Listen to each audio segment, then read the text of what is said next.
Hola, bienvenidos a otra edición de Las Imágenes en Cuestión, conversaciones en tiempos de pandemia.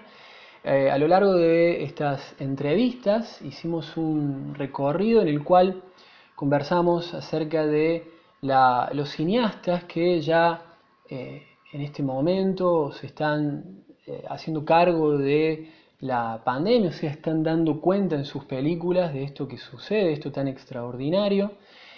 Conversamos también acerca de los cruces diversos que existen entre el arte y el psicoanálisis, acerca también de las imágenes que lastiman, sobre todo mediáticas.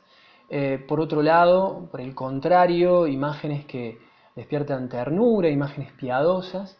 Y la idea es continuar con este recorrido. Para eso hoy vamos a conversar con Karina Madoni.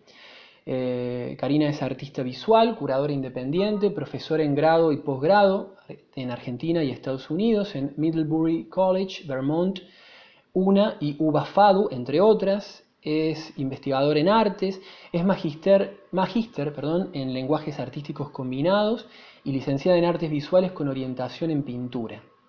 Ha realizado numerosas muestras individuales y colectivas, ha curado muestras nacionales e internacionales, participado en congresos y simposios de arte nacionales e internacionales, ha coordinado proyectos que cruzan el arte, el diseño y la educación, ha sido curadora pedagógica en la Bienal del Fin del Mundo, Ushuaia 2007 y 2009, y ha coordinado junto a Horta Studio, París, el programa Malvinas a 25 años, eso fue en 2006. Ha sido directora artística del programa Indumenta desde 2010 al 2015 y podría seguir un rato más. Karina, muchas gracias por el contacto. Eh, Por favor, dale. Nosotros te conocemos en Río Cuarto porque hace unos años presentaste en la Casa de la Cultura una obra titulada La hostilidad, que generó una respuesta muy intensa, y lo digo en el mejor de los sentidos.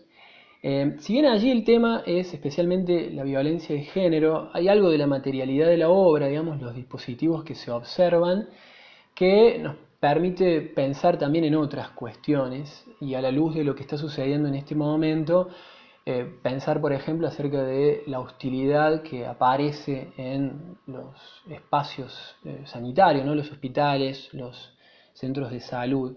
Yo me pregunto si en este contexto tan particular en algún momento esa obra volvió. Y si es así, digo, volvió en tus pensamientos, en tus reflexiones, y si es así, ¿de qué modo se resignificó?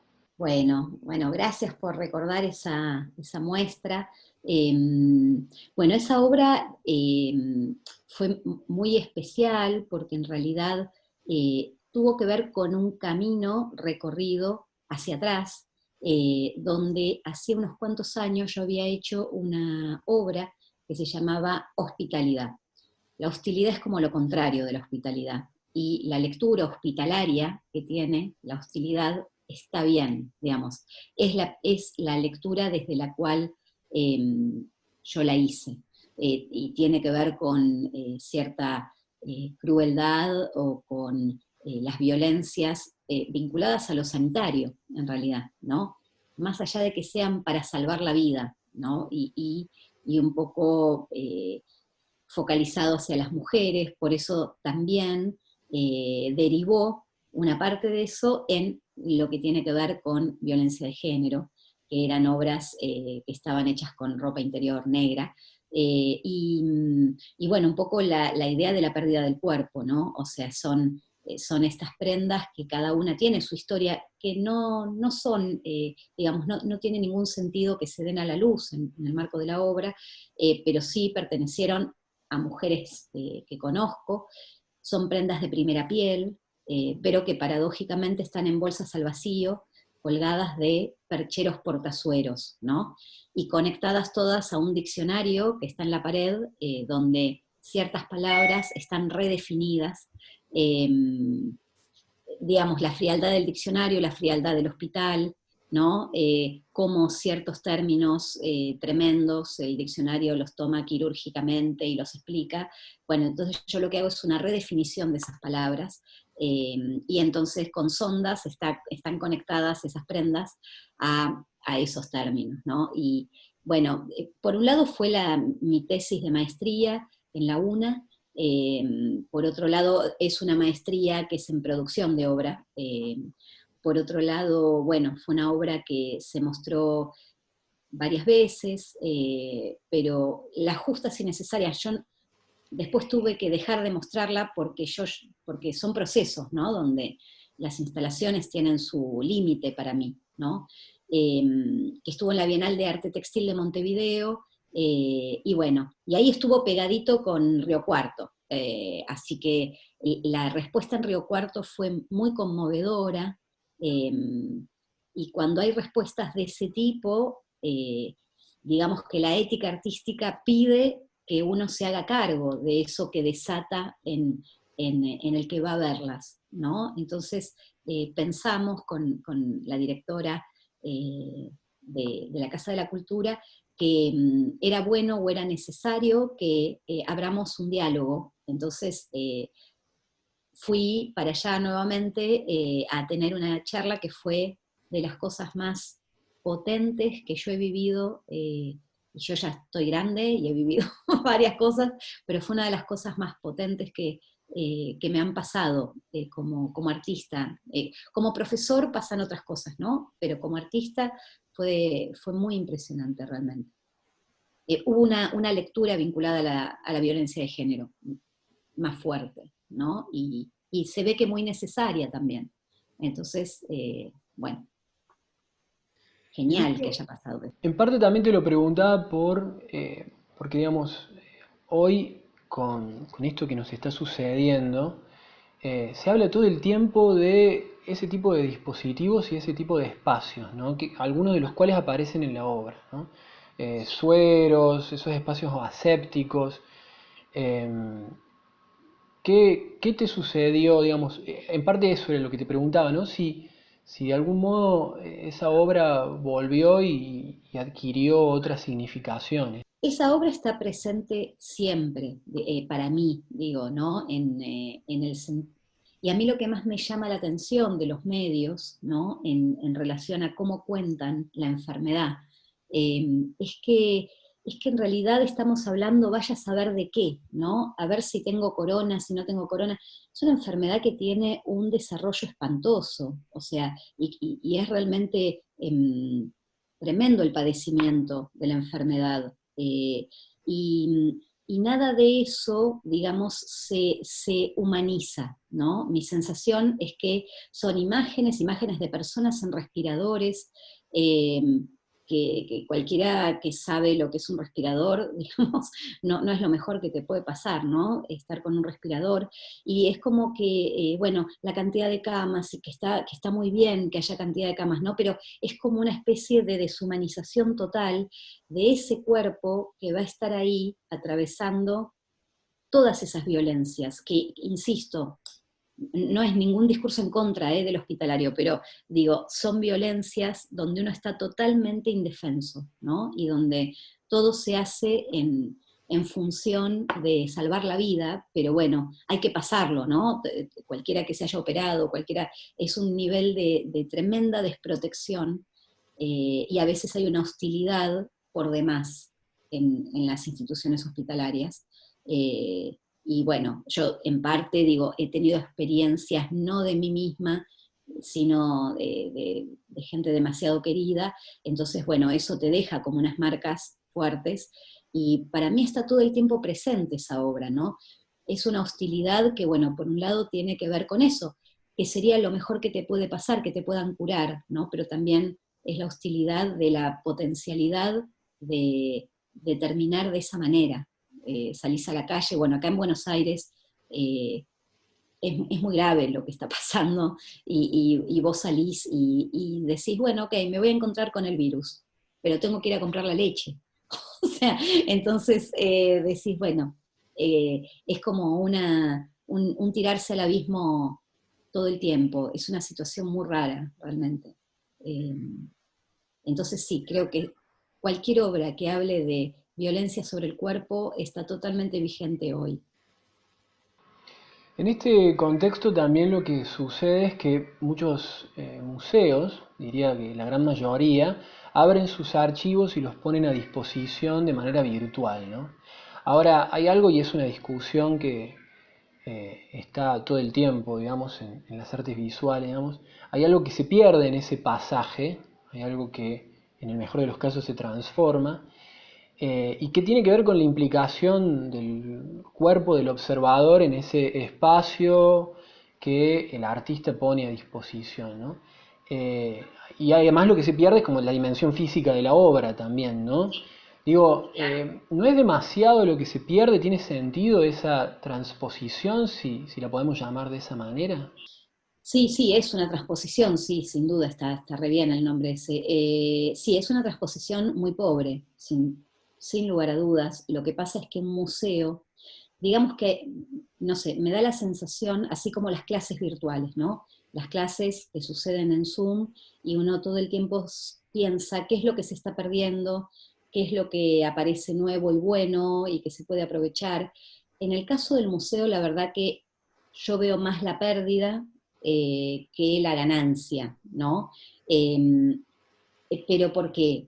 Porque el museo, salvo algunos que ya tenían una cantidad de dispositivos listos para la cuestión virtual, sin la urgencia de lo virtual, salvo esos museos, que son muy pocos, en Argentina ninguno, te diría, los museos que tuvieron que forzar su recorrido a lo virtual, en general lo hacen mal, esa transposición se hace mal. Ahí es donde digo que se pierde, porque podrían haber maneras de que ese recorrido sea realmente un recorrido donde, donde está bien, perdés el encuentro corporal, perdés el en vivo, pero podés quizás tener un aprendizaje muy, muy grande, podés tener otras cosas, ¿no? Creo que lo que queda del museo es la parte educativa, o sea, creo que lo que no se pierde tanto de estas aperturas de los museos es la posibilidad de seguir investigando, por ejemplo, si necesitas ir a catálogos, ir a, digo, eso está y eso está disponible y eso es muy importante, pero también a manera didáctica, digamos, esos recorridos siguen sirviendo, eso sigue sirviendo. Lo que no hay manera de remontar, digamos, sería, y, ¿no? Citando a nuestro querido Benjamin, es ese encuentro aurático con la obra. Eso no hay manera. O ese encuentro que a veces no es aurático porque estás ante una proyección de video, por ejemplo, pero ya el contexto es en el que vos te dedicaste a ir hasta el museo, casi ritual, ¿no? Ese lugar donde todo el mundo está dedicado a mirar, a pensar, a estar, a hablar más bajito, ¿no? Todos estos rituales que suelen suceder en el museo, a uno lo predisponen, me parece, para una recepción muy distinta. Entonces, yo veo muchas convocatorias para muestras online, inauguramos, y vos decís, ¿qué es lo que estás inaugurando? ¿Cómo sería ir a la inauguración? Ir a que te pongan un montón de imágenes. No logro todavía entrar en ese lugar. Creo que todavía eh, no está pensado como una mala traducción, si se quiere. Todavía no hay un entendimiento del propio código interno que nos puede dar la máquina y la virtualidad para potenciar formas artísticas. Sigue siendo la foto de la obra que te la pongo en la pantalla, eh, ¿no? ¿Qué pasa con eso? ¿No? Sí, me quedo con la forma, me quedo con una superficie de luz formal y es como que volviéramos al siglo XVIII más o menos, ¿no? O sea, ¿dónde queda el cuerpo? ¿Dónde queda la experiencia? No hay experiencia. No hay experiencia con la obra, hay una experiencia de la virtualidad, eso sí, pero hay algo que me falta del encuentro con la obra. Sin ni hablar cuando se trata de una instalación, por ejemplo. Oh, olvidar, claro. Digo, sí, un video, bueno, ok, te cuenta, te informás, eso pasa. Es todo un nivel informativo, si querés, pero no sé en qué punto a uno le puede pasar algo con eso, porque una pintura, ponele que, ¿no? Yo trabajo en arte textil, lo textil es básicamente táctil, aunque no te dejen tocarlo. Digamos, lo textil opera con el cuerpo y con lo táctil. Es complicado, digamos, la percepción de eso desde la pantalla, ¿no? O hay que revisarlo mucho, hay que transponer mejor, me parece. No digo que, lo mío no quiero que suene dinosaurio, digo, hay que transponer mejor todavía falta entender cómo se hace eso. Para dialogar con el presente del mismo modo que a los otros entrevistados, te propuse el ejercicio de pensar en dos obras del pasado que desde tu punto de vista, absolutamente libre, desde un lugar totalmente libre, podía dialogar con el presente. Vos elegiste Las Meninas de Diego Velázquez y Esto no es una pipa de René Magritte. Son fuertes las dos obras. ¿Por qué las elegiste? Mira, cuando me hiciste la propuesta, inmediatamente se me vino a la cabeza. En realidad, cuando me lo preguntaste, pero en realidad porque la tengo todo el tiempo en la cabeza, este tiempo. Porque creo que es un tiempo donde el problema de la representación, y tiene todo que ver con lo que recién veníamos charlando, ¿no? Donde otra vez aparece muy fuerte la pregunta acerca de la representación, de la posibilidad de representar, en este caso de autorrepresentarnos, esto que estamos haciendo nosotros. Y en Las Meninas, yo me acuerdo cuando vi la Matrix 1, eh, que creo que fue otro momento donde también la pregunta acerca de la representación estaba muy, muy fuerte, fines del siglo pasado, ¿no?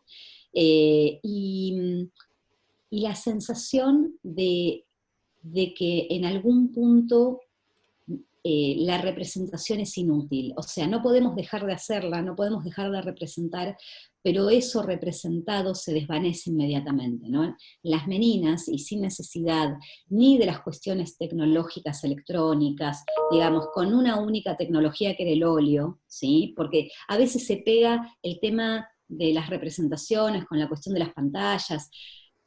Velázquez trabaja un sistema de pantalla sin necesidad de enchufar nada, o sea, en esa obra, esa gran obra, Las Meninas, que me parece de una totalidad, ¿no? Son esas obras totales donde tiene una lectura de su tiempo y de su tiempo para más adelante, ¿no?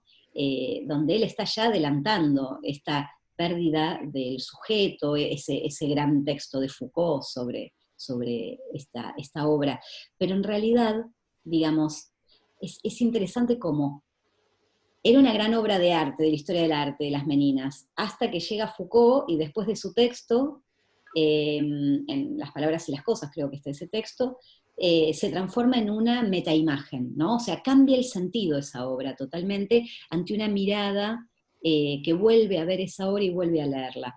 Y justamente a mí lo que me impacta mucho de esa obra es cómo nosotros quedamos adentro y afuera del cuadro de una manera eh, tremenda, ¿no? Donde el sistema de representaciones todo el tiempo se nos escapa entre los dedos, donde esas meninas, al final, ¿quién las está pintando? Ese cuadro donde Velázquez está dentro, ¿qué está mirando? Esos reyes que están reflejándose en el espejo de atrás, ¿dónde están? ¿No?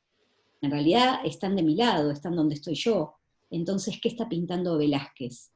¿Cuál es el sujeto del cuadro? Me parece que hoy nos pasa algo parecido.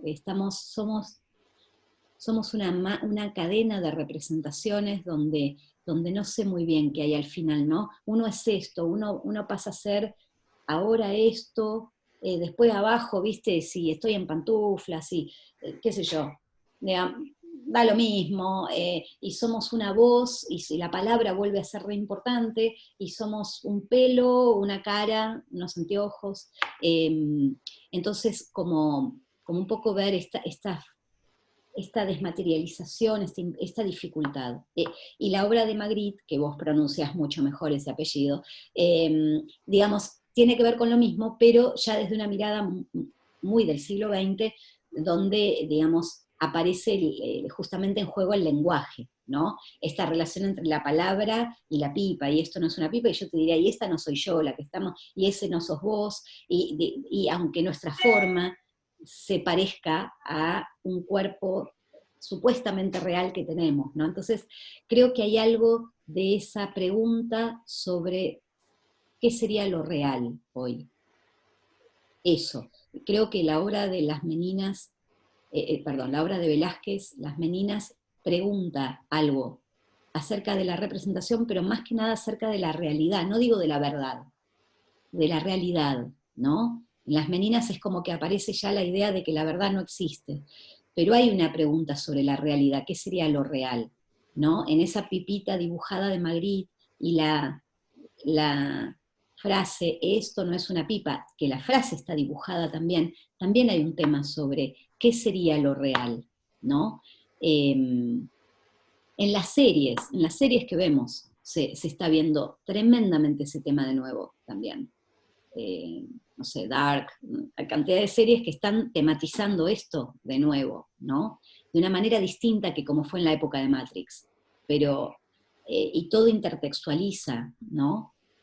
Bueno, por eso lo pensé, no tanto desde la cuestión sanitaria, ni de la cuestión, sino más bien de qué son las relaciones hoy, si no tengo al lado a la persona, en qué se transforman, desaparecen a la fuerza, ¿no? ¿Qué pasa? ¿Cómo es? Salvo a la persona que tengo al lado, con la que resolveré otros problemas, pero por lo menos el cuerpo lo tengo cerca, a quienes no podemos tener cerca, ¿cómo se resuelven ese vínculo con el otro? ¿No? O sea que las imágenes no solo no se conectan con lo real, sino que además nos mienten, nos engañan. Sí, sí, pero nosotros jugamos bien ese juego, ¿no? Me parece.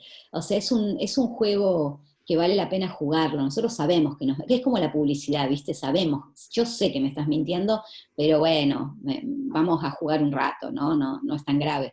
Y las imágenes, claro, nos mienten todo el tiempo. A ver, nos mienten en un sentido, ¿no? Y nos dicen en otros niveles de cosas. Nos dicen de una manera, ¿no? Porque la pregunta sería, ¿qué saberes aparecen a partir de la imagen a diferencia de los que aparecen a partir de la palabra? Yo creo que aparecen cantidad de saberes distintos, ¿no? Pero sin duda la imagen en sí misma, ya por definición, es una invención, es una mentira, es eso es ese mundo de las apariencias, ¿no? Eh, es eso que está ahí y que, y que y que no es lo que dice que es, pero por un rato lo creo, ¿no? Y lo leo. Entonces, eh, bueno, un poco, a mí esa potencia de la imagen me encanta, digamos, me parece maravillosa porque va directo, porque eh, a veces, algunas sí, pero otras no, no requieren mediación, ¿no? Entonces, con el peligro que eso tiene también, obvio. Y una última pregunta, y esta en relación a las Meninas de Velázquez. Vos hablabas de la lectura que hace Foucault. Eh, ¿Vos crees que en ese caso esa lectura, que es una interpretación muy fuerte, además que viene de alguien que tiene muchísima autoridad, de algún modo, digo, en relación a lo que dijiste hace un ratito que me quedó picando, ¿vos crees que esa interpretación terminó como lastimando la obra?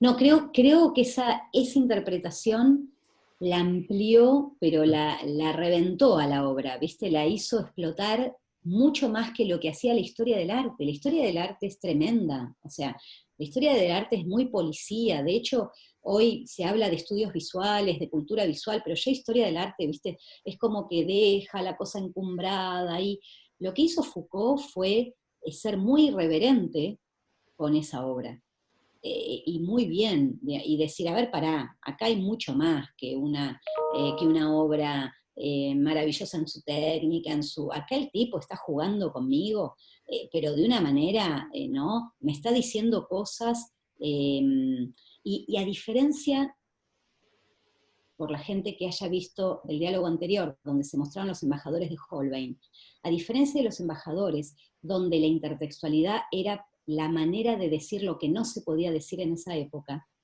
acá no es que Velázquez está diciendo algo que no se puede decir.